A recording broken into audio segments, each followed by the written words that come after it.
So in general, in terms of how to measure disproportionality, it's really important to think about what kinds of data to use, what to look at, and one of the general overarching principles, I think, is that knowing what kinds of, the lost instruction, the increased risk of dropping out, the lower achievement that's associated, we want to reduce suspensions. So whatever measure we choose should reflect whether suspension rates are going up or down. It shouldn't be a purely relative measure that might be agnostic to whether rates are going up. So if you're just looking at relationships between blacks and whites or different groups and not paying attention to the magnitude of suspensions, that's probably not the right measure to choose, especially to measure progress over time. So you want something that will capture the magnitude of the change, but also the racial differences.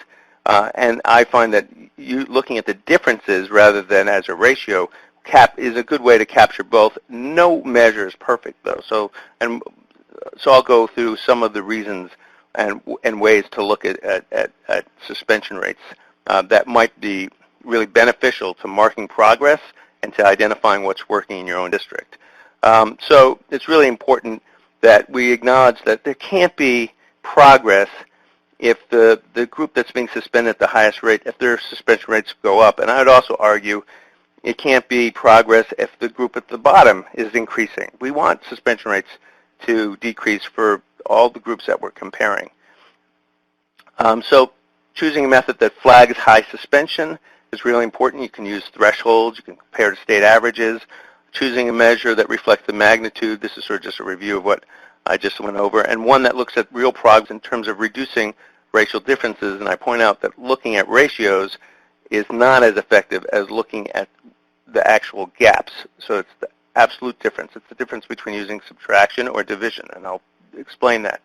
So the bottom, the common calculation to all this is looking at what's called risk. It's just the percentage of students. You take the total. You have to know your enrollment numbers, and you have to know the total numbers of students who were suspended.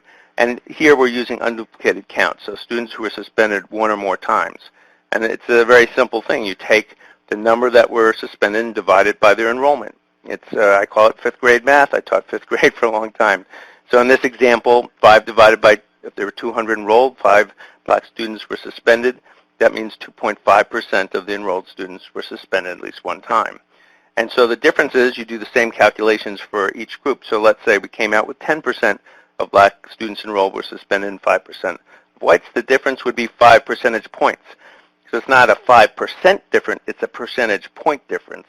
Oftentimes folks get confused about that. So you really, when you're talking about the absolute difference, we're talking about percentage points. And because when you're talking about percents, it's usually a change from an existing value. And it depends on what that existing value is. So here's an example looking at racial differences using subtraction or looking at ratios. So remember, if you're doing ratios, you do the same risk analysis, but you divide. So in this city A, in year 2000, if 80% of the black students were suspended and 40% of the white students, 80 divided by 40 is 2. So it's twice as likely that the black students were suspended compared to the white students. There's also a 40 percentage point difference. So the racial difference is 40 points. The racial disparity in ratio terms is twice as likely. Same thing in 2005 for City A, but now the racial gap has narrowed considerably, but it still registers 50 divided by 25. It's twice as likely. Now, fast forward to 2010. Now the racial gap has shrunk from 40 to 25 to just 8 percentage point difference, yet the ratio went up. It went from twice as likely to 5 times as likely.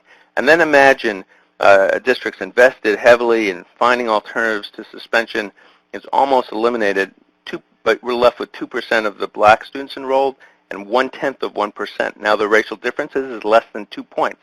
That would be a desirable outcome given the negative impact from suspending students.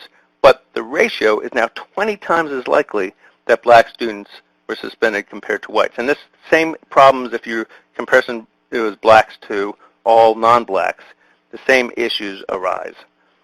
So another thing to think about, oftentimes we're operating with too little information.